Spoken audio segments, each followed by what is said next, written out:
Jangan kaget kita. Jangan kita kaget, karena biar bagaimanapun beban berat sekali yang sedang dipikul oleh Habib Rizik Syihab.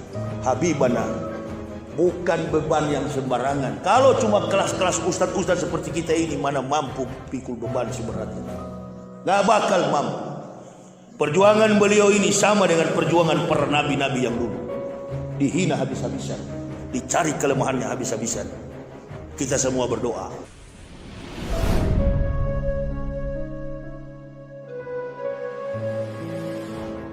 Memangnya saya nggak tahu nih Belanda punya cara. Toko PKI itu kan Sniplit itu Belanda. Tahun 1928 di Eropa, 48 dia masuk ke Indonesia. Pengikutnya salah satunya orang kemarin saya ceramah itu, meninjau. Apa itu? Tan Malaka. DNID tahun 65. Ya, maksudnya Sniplit itu Tan Malaka. Tan Malaka Alimin itu pengikut-pengikut yang pertama masuk di Madiun. Sniplit itu orang Belanda, Karl Marx itu orang Yahudi. Jadi yang merusak dunia ini Yahudi.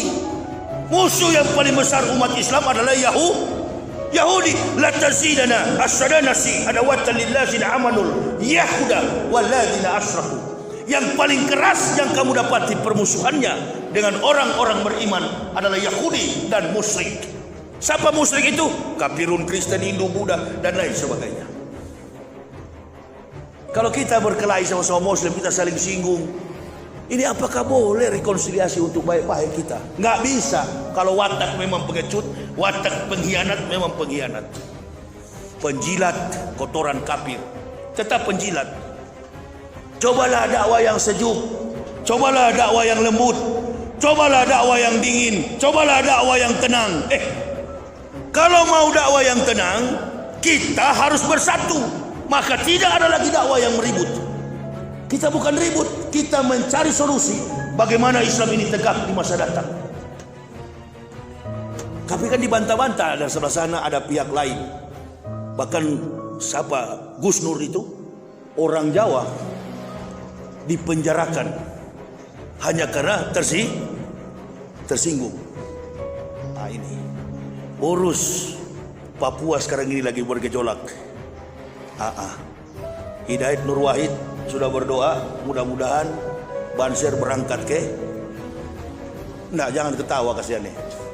Mudah-mudahan Banser berangkat ke Papua, ya. Kalau saya memang sudah tahu hutan Papua karena saya 16 tahun tugas di Papua. Tahu persis saya. Di Papua itu bukan OPM yang ditakuti. Malaria Tresiana, malaria tropika. Itu disebabkan oleh satu nyamuk, Aedes aegypti. Malaria Tresiana itulah barangkali yang saya curiga. Mudah-mudahan betul diagnosis saya. Jangan-jangan malaria Tresiana itulah yang disebut COVID-19 karena serangnya di pernapasan, paru-paru dan perut. Itu kalau sampai serang hanya 2 orang. Kalau tropika sarap gila. Tapi kalau Tresiana antara 2 nggak bisa bernapas, is dead. 16 tahun saya punya gejala malaria. Tapi begitu bersahadat, alhamdulillah hilang malaria. Jadi sehat masuk Islam, nggak ada penyakit biar sedikit. Ada sih penyakitnya. Kalau amplop kurang, itu baru. Nggak ada itu. Sehat sekali sekarang. Berkumpul begini. Apa itu COVID-19? Virus yang bahaya itu tanggal 9 nanti, besok. Besok tanggal lusa tulah. Itu virus yang paling bahaya itu. Dia bilang corona itu. Di kotak-kotak penalti itu. Virus omong kosong, dusta dan lain sebagainya. Pemilihan pemimpin, calon gubernur, calon bupati, calon apa itu, wali kota, itu. Tapi saya mau bupati siapa yang wali kota Padang itu PKS Demokrat. Itu PKS dan Demokrat itu sama-sama terus dengan umat Islam. Ya, saya tidak bilang itu, saya tidak tahu namanya. Pokoknya PKS dan Demokrat itu yang masih sama-sama dengan umat Islam. Saya, ibu bapak, saudara-saudaraku, kalau kita tidak berhati-hati dengan keadaan ini, jangan kaget kita. Jangan kita kaget, karena biar bagaimanapun beban berat sekali yang sedang dipikul oleh Habib Rizik Syihab. Habibana, bukan beban yang sembarangan. Kalau cuma kelas-kelas ustadz-ustadz seperti kita ini, mana mampu pikul beban seberat itu? Gak bakal mampu. Perjuangan beliau ini sama dengan perjuangan para nabi-nabi yang dulu.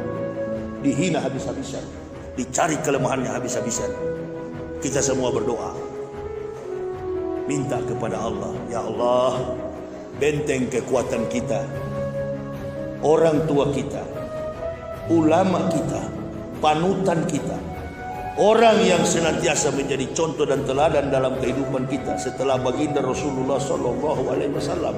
Allahumma sholli wa sallim wa barik alaihi, adalah Habibana Muhammad Rizik Syihab.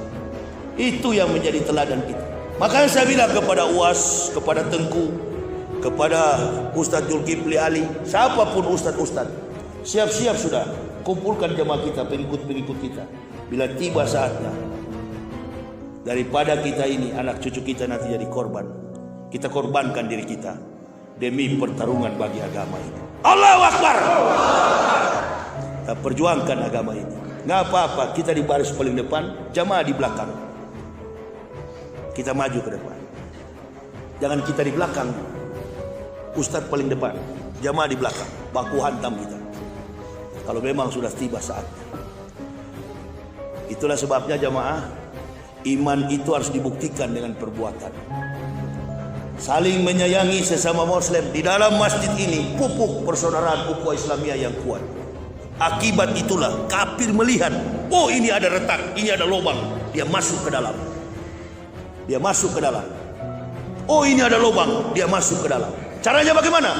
Kalau di perusahaan dia cari tahu siapa pengurus masjidnya, dia panggil karyawan yang Islam, ustadzmu itu bagus, ceramahnya bagus. Kenapa? Ceramahnya tidak menyinggung agama kami. Siapa nama ustadz itu? Ini. Oh, daripada dia tersinggung, boleh nggak saya titip ini uang untuk dia? Kafir punya permainan begitu di kantor-kantor swasta dan lain sebagainya. Perpecahan terjadi dari sini. Makanya saya bukan jengkel kepada orangnya kalau bicara-bicara mazhab di masjid begini. Yang saya jengkel itu dia menjelek-jelekan saudara Muslim yang lain. Kalau ada begitu di masjid ini, sudah jangan percaya. Kita sekarang ini butuh persatuan.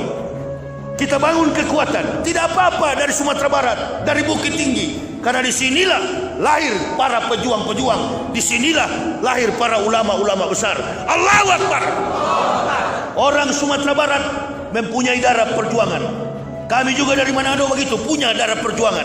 Sama-sama kita berjuang demi tegaknya Islam. Bersatu antara satu suku, kaum, bahasa yang ada di Indonesia. Sebab kita bukan menghadapi sesama umat beragama. Yang kita hadapi sekarang adalah pemain-pemain dengan cara yang licik akan mengulangi peristiwa 65. Ini bukan beragama Islam, bukan beragama Kristen, bukan beragama Hindu, bukan beragama Buddha. Tapi mereka bisa mengaku Islam, bisa mengaku Kristen, bisa mengaku Buddha, bisa mengaku Hindu. Siapa dia? PKI. Ini kita bersatu. Mudah-mudahan Allahu Akbar, Allah mentakdirkan kesadaran kepada Pak Jokowi dan Pak Maruf. Berpihaklah kepada mayoritas. Mereka akan turun tahun 2024. Iya, kalau sempat turun. Di dalam Islam ini ada fakta yang kita tidak bisa kita tolak. Yang paling pasti, yang paling dekat dalam kehidupan kita, kata Imam Al-Ghazali, adalah mati. Kalau belum sampai periodenya meninggal, Allahu Akbar, hati-hati. Atau berangkat ke satu negeri, di atas udara pesawatnya pecah. Ini kita doakan supaya tidak begitu. Masih ada kesempatan. 2021 tinggal beberapa 2 minggu lagi. 2021, 22, 23, 24 turun Pak Jokowi. Insya Allah ada pemimpin baru yang akan menegakkan Islam di masa akan datang. Amin ya Rabbal Alamin. Mudah-mudahan ada pemimpin baru yang akan menegakkan Islam. Memang kita lagi diuji oleh Allah. Kita lagi diuji saat ini. Baru kali ini Indonesia mengalami beberapa pergantian presiden. 1 presiden, 2, 3, 4, 5, 6. Tidak ada sekeras ini ujian yang diberikan kepada umat Islam. Kita berdoa, kalau kita bersatu, insya Allah Allah akan lihat, oh sudah bersatu umat Islam di Indonesia. Biarkan, Jangan terlalu banyak demo, kita tenangkan Habibana dan kita juga jaga persatuan. Teruskan dakwah seperti ini, biarkan pemerintah ini enggak usah diganggu, karena kalau dia diganggu dia marah. Iya dia marah. Ini orang tua ya Pak Maruf dan Pak Jokowi ini kalau diganggu-ganggu marah dia. Dia kalau marah dia suruh saudara-saudara kita yang polisi dan tentara. Jadi biar saja enggak usah ganggu dia ini Pak Jokowi. Anggaplah Pak Jokowi ini bapak, Pak Maruf ibu. Ya. Dia mau masuk di kamar, mau bikin anak lagi, biar aja lah. Kita nggak usah tahu anak-anak. Kita tunggu aja di luar. Iya. Jadi apapun dalam hal ini tidak boleh. Orang tua harus berkoordinasi dengan anak-anak. Tapi biarlah. Itu dalam demokrasi begitu. Biarkan mereka berdua ini atur. Tidak ada presiden terbaik dalam catatan sejarah presiden Indonesia, bahkan sejarah presiden dunia, kecuali Joko Widodo dan Ma'ruf Amin. Iya, puji-puji aja lah. Dan tidak ada ketua anggota parlemen, ketua DPR yang terbaik di dunia dan Indonesia khususnya, kecuali Puan Maharani. Pokoknya mulai dari eksekutif, legislatif, yudikatif, semuanya orang-orang hebat. Jangan bilang buruk, nanti besok ditangkap kita. Tidak ada presiden terbaik kecuali ini, ya. Insya Allah 2024 dia turun. Kerumunan Habib Rizik dipersoalkan. Kerumunan Bobi dan siapa itu Gibran Raka Buming tidak diperiksa. Itu. Jadi jangan bahaya ini, jangan diganggu-ganggu. Biar sajalah. Kalau kita berdiam, insya Allah kekuatan Allah akan bekerja. Contohnya, begitu Habib Rizik diganggu, Allah yang buat di Papua itu. Allah yang berkehendak di Papua membuat gejolak dengan munculnya OPM, Organisasi Papua Merdeka. Saya dengar mereka sudah memproklamirkan diri bahwa sudah ada negara darurat sekarang dibuat. Nah itu cara Allah. Jadi kita diam aja, calling down. Tunggu saja. Ya Allah, kami menunggu. Apa maksudmu? Ujung-ujungnya nanti, insya Allah kita inilah yang cinta NKRI yang akan berjuang. Kemarin waktu Pancasila mau diperas sama tukang-tukang peras, siapa yang turun ke bawah? Siapa yang merontak ke bawah? Siapa? Ya kita inilah yang dituduh-tuduh radikal. Mana orang-orang yang berteriak saya Pancasila? Tiarap semua. Abu Jongos, Abu Sepatu, Abu Sandal, lari semua bu. Kita yang muncul ke bawah. Undang-undang Cipta Lapangan Kerja. Siapa yang demo? Termasuk saya juga kemarin yang jadi orator di lapangan, di depan Istana Merdeka. Semua kami teriakan. Kenapa? Kalau masyarakat sudah berteriak di bawah, kalau emak-emak sudah berteriak demo, berarti ada yang rusak, ada yang terganggu. Perut mereka terganggu. Ada satu kelompok lagi, ada satu grup lagi. Apabila mahasiswa, para akademisi, dosen-dosen sudah turun demo, bukan perut mereka terganggu, intelektualitas mereka terganggu. Kenapa? Karena dipimpin oleh pemimpin yang cerdas. Kira-kira begitu. Puji saja terus.